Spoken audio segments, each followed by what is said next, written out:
তুমি এমন মা, তোমার মতো মায়ের কাছে আমার থাকতেও লজ্জা হয়। যে মা তার ছেলের বাবার নাম করতে পারে না, সে মায়ের কাছে আমি এক মুহূর্ত থাকবো না। শাহিন, তুই যাসনি মতো যাসনি। শাহিন, তুই যাসনি মতো যাসনি। শাহিন,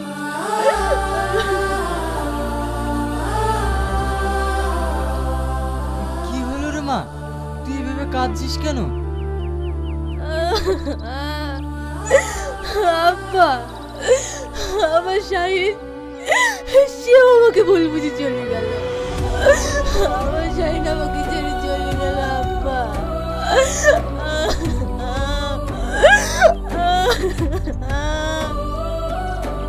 শাহিন চলে গেল? কোন দিকে গেল? এইদিকে আব্বা।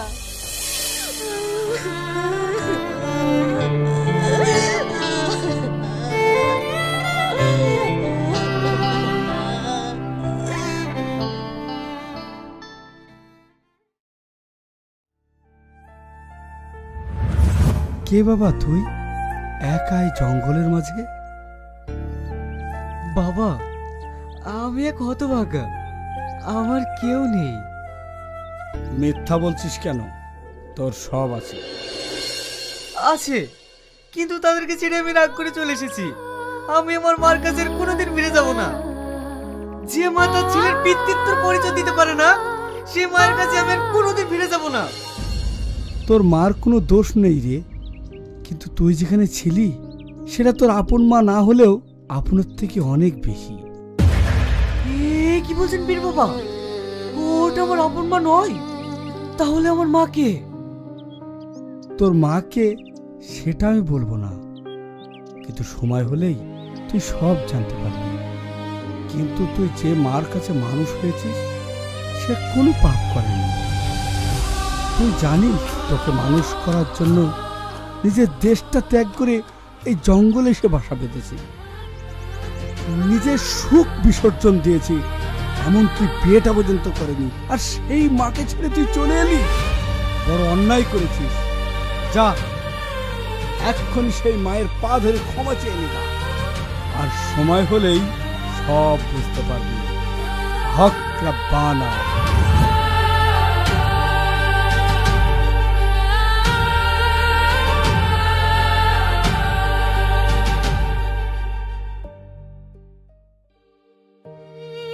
কাঁদিস না, তুই আর কাঁদিস না রে মা, ও ঠিক চলে আসবে। না আব্বা, ও আর কোনোদিন আমার কাছে আসবে না।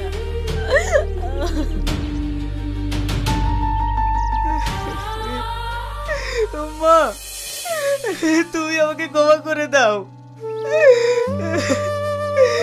আমি অন্যায় করেছি, আমি ভীষণ অন্যায় করেছি। তুমি যদি আমাকে ক্ষমা না করো, তাহলে আল্লাহ আমাকে ক্ষমা করবে না।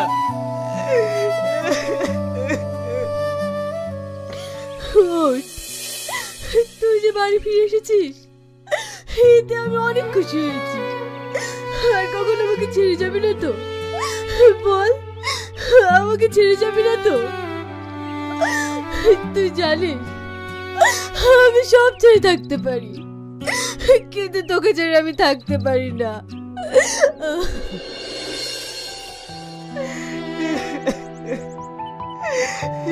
না মা, তোমাকে ছেড়ে আমি আর কোথাও যাবো না। তুমি বোন, তুমি বড় বোনের মানুষ।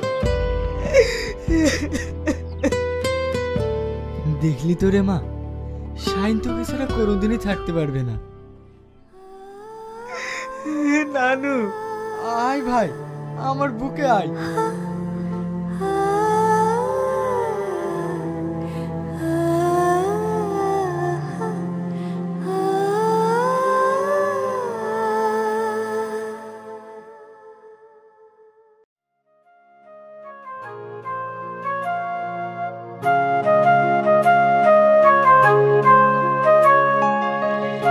অনেক দিন এই জঙ্গলে আসিনি, আজ খুব ভালো লাগছে। আচ্ছা মমিন, আমাকে একটু পানি খাওয়াতে পারবি? আজ অনেক হাঁটাহাঁটি হয়েছে তো, তাই খুব পেপাসা পেয়েছে। সাহেব, এই জঙ্গলের মধ্যে আমি এখন পানি কোথায় পাবো? তাহলে কি আমি পানি খেতে পাবো না? জমিদার সাহেব, ওই দেখেন, জঙ্গলের মধ্যে একটা ছোট্ট বাড়ি দেখা যাচ্ছে। ওইখানে গেলে হয়তো পানি পেতে পারি। আচ্ছা ঠিক আছে, চ দেখি।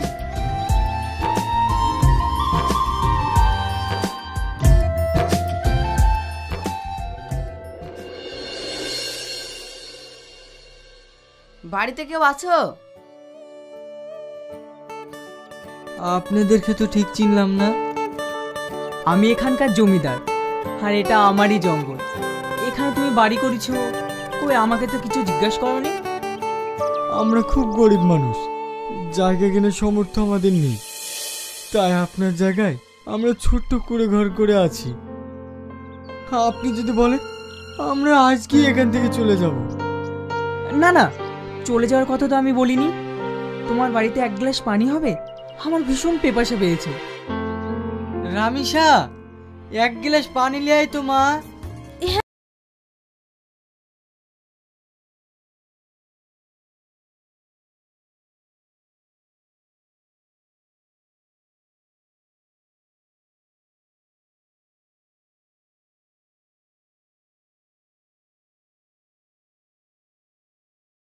এই বাবু দাঁড়াও। হ্যাঁ, কিছু বলবেন? হ্যাঁ, তোমার এই গলের লকেটটা তুমি কোথায় পেলে? এটা আমি পড়ে পেয়েছি বাবু। মিথ্যা কথা বলছো, সত্যি করে বলে এটা কোথায় পেয়েছো? না বাবু, সত্যি বলছি, এটা আমি পড়ে পেয়েছি। সত্যি তুমি বলছো না? সত্যি কথা না বলে এক্ষুনি তোমাকে পুলিশ ধরিয়ে দেবো। বাবু, শুধু এই লকেটটা না, আমি এই ছেলেটাকেও কুড়িয়ে পেয়েছি। তার মানে এটা তো আমার ছেলে। আপনার ছেলে মানে? হ্যাঁ, এই দেখো, এই লকেটে আমার ছবি আছে।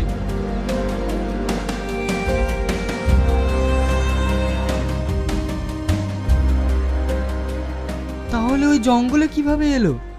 একদিন আমি বাড়িতে রাত্রিবেলা শুয়ে আছি। এই দরজা খোল, যদি দরজা না খুলিস তাহলে কিন্তু দরজা ভেঙে ফেলবো। আমার ছেলেদের গায়ে হাত। জোসনা, তুমি বাবুকে নিয়ে এই জঙ্গলের রাস্তা দিয়ে পালিয়ে যাও, নাহলে ওরা আমাদেরকে শেষ করে দেবে। না, তোমাকে ছেড়ে আমি যাব না, তুমিও চলো।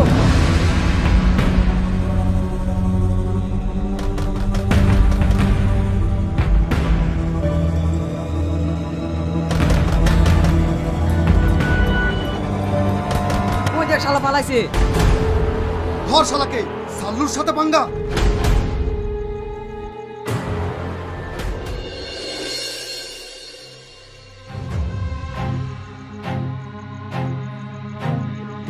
হোগো, বাবুকে এখানে রেখে দিই।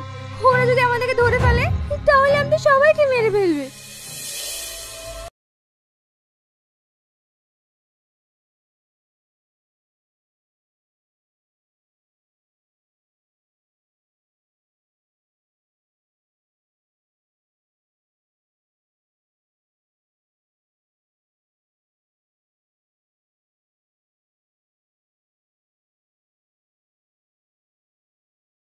নইলে কিন্তু আমি গুলি করবো।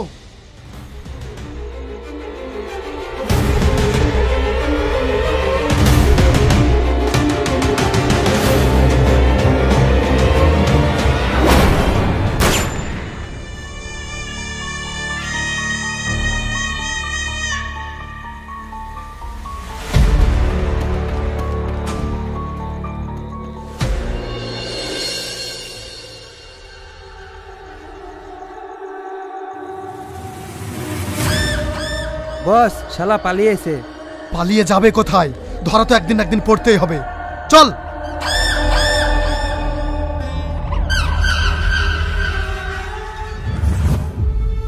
ঘুরে এসে দেখি সেখানে আমার ছেলে আর নেই।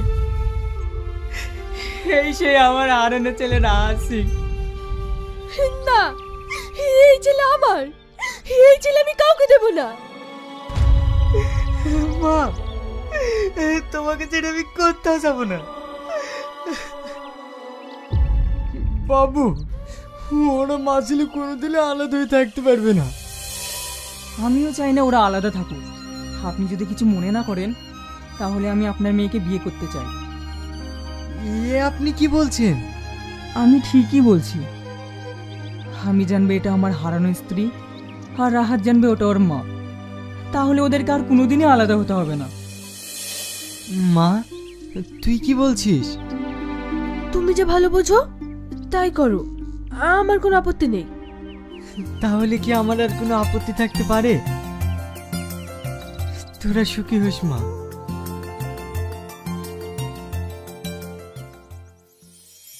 আপনি কোথায় যাচ্ছেন? আজ থেকে আপনি আমাদের সঙ্গেই থাকবেন।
你见面，在沙发里面只为等你上线，学起来熬夜只为等你上线，我抽出时间只为等你上线，兜兜转几圈感受小姐的不见。今天半夜烈酒手，在盛开到落线头，电台音乐成为捕手，而我们享受自由。হ্যালো এভরিওয়ান, আসসালামু আলাইকুম। আজ আমি ছোলার ডাল দিয়ে গরুর গোশত রান্না করব। সেজন্য এখানে আমি 1 কাপ ছোলার ডাল নিয়েছি। ডালগুলো একটা বাটিতে ঢেলে দিলাম। ডালগুলো আমি ভালোভাবে ধুয়ে নিয়েছি আর পরিমাণ মতন পানি দিয়ে দিলাম ভিজিয়ে রাখার জন্য। এখানে আমি 2 ঘন্টা ডালগুলোকে ভিজিয়ে রাখবো, সেজন্য ডালগুলো আগে ভিজিয়ে রাখলাম। এখানে আমি 1 কেজি গরুর গোশত নিয়েছি আর গোশতগুলোকে আমি ভালোভাবে ধুয়ে পরিষ্কার করে নিয়েছি। এখন গোশতগুলোর ভিতরে দিয়ে দিলাম কেটে রাখা পেঁয়াজ, রসুন, কেটে রাখা টমেটো, দিয়ে দিলাম 1 টেবিল চামচ হলুদ ফাঁকি, 2 টেবিল চামচ মরিচ ফাঁকি, ঝালটা আপনাদের পরিমাণ মতন নেবেন, 1.5 টেবিল চামচ ধনিয়া ফাঁকি, 1 টেবিল চামচ দিয়ে দিলাম জিরার ফাঁকি, 1/2 টেবিল চামচ গরম মশলার ফাঁকি, 1 টেবিল চামচ রাঁধুনি মশলা, 2 টেবিল চামচ আদা রসুন বাটা। এখন দিয়ে দিলাম পরিমাণ মতন সয়াবিন তেল। এখন আমি হাতের সাহায্যে গোশতগুলোকে ভালোভাবে মেখে নেব। মশলাগুলো মাখানো হয়ে গেছে। এখন আমি 30 মিনিটের জন্য রেস্টে রেখে দিলাম। তখন লবণ দিতে ভুলে গেছিলাম, তাই লবণটা দিয়ে দিলাম। স্বাদ মতন লবণ দিয়ে হাতের সাহায্যে আবার মেখে নিলাম। লবণ দিয়ে মেখে নেওয়া হয়ে গেছে, তাই রেস্টে রেখে দিলাম। আপনারা মশলার সাথেই দেওয়ার চেষ্টা করবেন, আমার মনে ছিল না, সেজন্য আমি পরে দিলাম। চুলে একটা কড়াই বসিয়ে দিলাম আর চুলা অন করে দিলাম। পরিমাণ মতন তেল দিয়ে দিলাম। এখানে নিয়েছি দারচিনি, এলাচ, গোলমরিচ, আস্ত ধনিয়া, আস্ত জিরা, অল্প একটু করে নিয়েছি। আর এখন আমি গরম তেলের ভিতরে সবগুলো মশলা দিয়ে দিলাম। এখানে 2টা তেজপাতা দিয়ে দিলাম, অল্প একটু নাড়াচাড়া দিয়ে ভেজে নেব। এখন দিয়ে দিলাম মশলা মাখানো গোশতগুলো দিয়ে ভালোভাবে নাড়াচাড়া দিয়ে দিলাম। 1 ফালি লেবু চিপড়ে রস দিয়ে দিলাম। গোশত খেয়ে রাখছিলাম, ওই কড়াইটা ধুয়ে একটু পানি দিয়ে দিলাম। এখন আমি আবার নাড়াচাড়া দিয়ে দিলাম। গোশতগুলোর ভিতরে এমনিও পানি উঠেছে, এই পানি দিয়ে গোশতগুলো কষানো হয়ে যাবে। ঢাকনার সাহায্যে ঢেকে দিলাম। ঢাকনা সরিয়ে নিলাম। গোশতগুলোকে ভালোভাবে নাড়াচাড়া দিয়ে দিলাম। কিছুক্ষণ পর পরই নাড়াচাড়া দিয়ে দেব। ঢাকনার সাহায্যে ঢেকে দিলাম। ঢাকনা সরিয়ে নিলাম। অনেকবার নাড়াচাড়া দিয়ে কষানো হয়ে গেছে। এখন এই যে ছোলার ডালগুলো ভিজিয়ে রাখছিলাম সেগুলো দিয়ে দিলাম। ছোলার ডালগুলো দিয়ে ভালোভাবে নাড়াচাড়া দিয়ে দিলাম। এখন আমি কিছু সময় কষিয়ে নেব গোশতের সাথে। ঢাকনার সাহায্যে আবার ঢেকে দিলাম। ঢাকনা সরিয়ে নিলাম। ডাল আর গরুর গোশত কষানো হয়ে গেছে। পরিমাণ মতন পানি দিয়ে দিলাম। পরিমাণ মতন পানি দিয়ে গোশতগুলোকে ভালোভাবে নাড়াচাড়া দিয়ে দিলাম। আবার ঢাকনার সাহায্যে ঢেকে দিলাম। ঢাকনা সরিয়ে নিলাম। এখন কিছু কাঁচামরিচ দিয়ে দিলাম। কাঁচামরিচ দিয়ে ভালোভাবে নাড়াচাড়া দিয়ে দিলাম। এই সময় কাঁচামরিচটা দিলে গ্রানটা ভালো আসে, সেজন্য এখন কাঁচামরিচগুলো দিয়ে দিলাম। অবশ্যই আমি যেভাবে রান্না করলাম একইভাবে আপনারা রান্না করে খাবেন। তরকারিটা দেখতে যেমন লবণীয় হয়েছে, খেতে ততটাই মজা হয়েছে। ডালগুলো সেদ্ধ হয়ে গেছে, এখন গরম আছে তাই হাত দিয়ে দেখানো যাবে না। এখন তরকারিগুলোকে আমি উঠিয়ে নেব। তরকারিগুলো একটা বাটিতে দিয়ে দিলাম।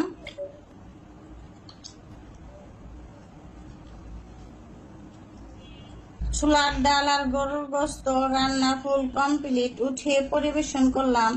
কেমন হয়েছে কমেন্টে জানাবেন। ভিডিওটি ভালো লাগলে লাইক কমেন্ট শেয়ার করবেন, অন্যজনকে দেখার সুযোগ করে দিবেন। সবাই ভালো থাকবেন, সুস্থ থাকবেন। আল্লাহ হাফেজ।